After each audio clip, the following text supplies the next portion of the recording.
Nakon što smo na testu imali najjeftiniji Ligu iz ponude, stvari se nastavljaju u istom ritmu. Danas testiramo još jedan model iz Ligu linije, ali ovaj put se radi o nižoj srednjoj klasi za 2017. godinu. Naziv modela je M8 Pro, a ono što njega izdvaja iz mase jeste dvostruka kamera na poleđini kao i 5,7-inčni ekran. U odnosu na model iz 2016. M8, Pro verzija donosi još jedan senzor kamere na poleđini za više opcija slikanja i 4G podršku. Iako se radi o izuzetno povoljnom modelu ispod $100, posjeduje i čitač otiska prsta na poleđini. U fabričkom pakovanju M8 Pro modela dolazi Ligu adapter za punjenje, micro USB kabel, 3,5 mm slušalice i korisnička uputstva. Kako je naše iskustvo sa Ligu modelom za 2017. pogledajte u nastavku.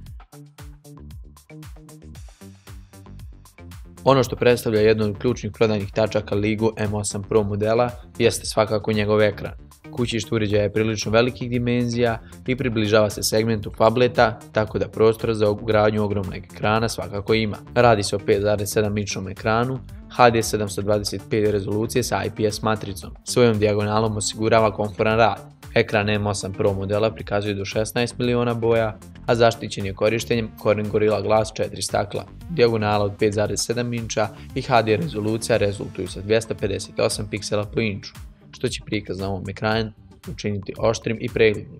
Ekran je za cijenu uređaja i klasu u koju se smješta više nego dobar. Ranije pomenuta dijagonala uz IPS matricu daje odlične rezultate.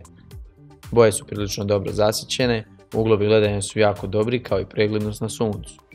Tu je i Mirror Vision koji će vam ponuditi dva unaprijed podešena parametra ekrana, standard i vivid. Tu je i user mode koji podešavanje prikaza na ekranu diže na novi nivo. Kontrast, zasićenost, svjetlina, oštrina prikaza i toplina boja su parametri koji su podesivi. S obzirom da se radi o uređaju sa cijenom ispod $100, na polju hardvera ne možemo očekivati previše. Uređaj se oslanja na MediaTek chipset, a u odnosu na M8 radi se o novijem chipsetu koji između ostalog donosi podršku za 4G LTE mrežu. Konkretan model chipseta je MT6737, a sastoji se od procesora sa 4 jezgre na frekvenciji od 1,3 GHz. Jezgre su ARM Cortex A53, dok je za prikaz grafike iskorišten ARMov Malay T720 MP2 grafički čip. Ono što je svakako dobrodošlica i dobar dodatak za nisku klasu jeste čitač otiska prsta na poleđini uređaja. Čitač radi solidnom brzinom. Uređaj se može pozvati iz stanja spavanja jednostavnim dodirom prsta, što je odlično. Dakle, standardna priča za budžet varijante. RAM memorija iznosi 2 GB, dok za pohranu slika i ostalih fajlova tu je 16 GB interne memorije. Rad uređaja je stabilan, dovoljno brz, a kako se radi o Android 6.0 Marshmallow sistemu sa jako malo preinaka, dodatni bloatware koji bi naštetio radu telefona ne postoji. Prilikom igranja manje zahtjevnih igara nije pokazao znakove usporenja i iskustvo je sasvim pristojno. Igre većeg kalibra već predstavljaju izazov i tu se M8 Pro muči sa isporukom stabilnog i solidnog broja frameova. Također prilikom pokretanja zahtjevnih aplikacija osjeti se zakrijavanje uređaja. Aplikacije kao što su Viber, Facebook i Messenger radi sasvim tečno i bez problema. Uređaj je na testu postigao rezultat nešto ispod 30.000, a AnTuTu benchmark možete pogledati na našem YouTube kanalu.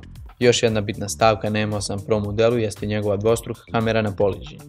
To je još jedna razlika u odnosu na M8 model pored 4G podrške. Ali M8 Pro jednostavno nije uspio u tome da nas oduševi svojom kamerom. Oba senzora donose softverski povećanu rezoluciju. Jedan senzor nosi rezoluciju od 13 megapiksela, dok je drugi 5 megapiksela. Drugi senzor je tu da bi donio opciju slikanja portretnih fotografija sa zamućenom pozadinom, to je sa blur ili bokeh efektom.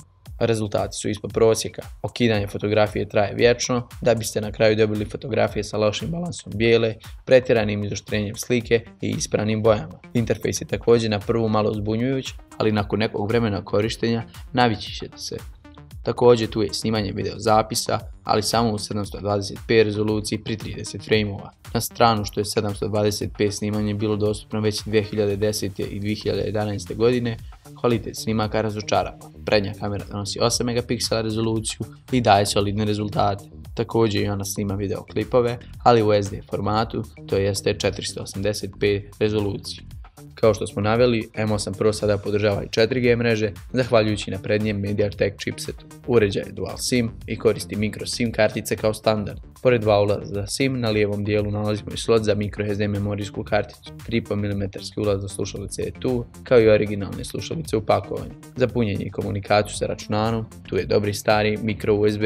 Kada pričamo o bežičnim konekcijama, tu je Wi-Fi 802.11 sa hotspot režimom rada, Bluetooth verzija 4.0 i Assisted GPS. Uređaj ne posjeduje MFC. S obzirom da se radi o telefonu koji graniči sa phablet uređajima, prostora za bateriju ne manjka. Također, uzevši u obzir i panel od 5,7 inča, baterija ne smije biti malog kapaciteta. Ugrađena baterija donosi 3500 mAh kapaciteta, a radi se o litijum-ion tipu i uklonjiva je. Punjenje telefona traje oko 2,5 sata do 100%. Ne posjeduje brzo punjenje, a u stanju mirovanja može donijeti do 200 sati ili oko 7 sati razgovora. Ligu je pokazao da za relativno malo novca može ponuditi dosta toga. Ono što nam se definitivno svidjelo jeste tečnost pri radu i pokretanju manje zahtjevnih aplikacija. Ekran je također kao ključna prodajna tačka pokazao sasvim dobre rezultate i zamjerku u ovoj cijeni po pitanju ekrana mu ne možemo naći. Pored ekrana, ne smijemo zaboraviti ni čitač otiska prsta koji neki daleko skuplji modeli ne posjeduju, a našao je put do ligu modela po cijeni ispod $100. Odlično.